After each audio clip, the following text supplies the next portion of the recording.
বাংলাদেশের প্রত্নতাত্ত্বিক নিদর্শনগুলোর মধ্যে পুঠিয়া রাজবাড়ি অন্যতম। রাজপ্রথা বিলুপ্ত হয়েছে বহু বছর আগে, কিন্তু ইতিহাস ও ঐতিহ্যের ধারক হয়ে সেই রাজবাড়ি ঠায় দাঁড়িয়ে আছে আজও। রাজবাড়িটির সেই প্রভাব প্রতিপত্তি ও জৌলস নেই ঠিকই, কিন্তু এর নান্দনিক সৌন্দর্যের ঐশ্বর্য মানুষকে বিমোহিত করে রেখেছে এখনো।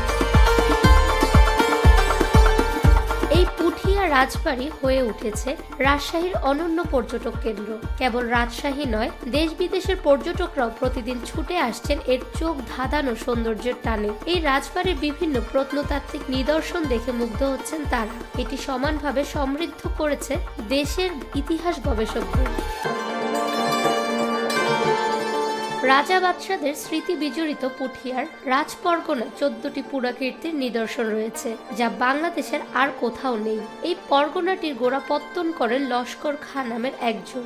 এরপর বৎসরাচার্যের ছেলে পীতাম্বর প্রথম রাজবংশের গোড়াপত্তন করেন 1550 সালে। পীতাম্বরের অনুজ নীলাম্বর ওই রাজবংশের প্রথম রাজা হিসাবে অধিষ্ঠিত হন। চতুর্থ ধনপতি চাঁদ সওদাগর থেকে শুরু করে রাজা পরেশ নারায়ণ ও নরেশ নারায়ণ রায় বাহাদুর পর্যন্ত প্রায় 400 বছর পুঠিয়া রাজপরগনা শাসন করেন তারা।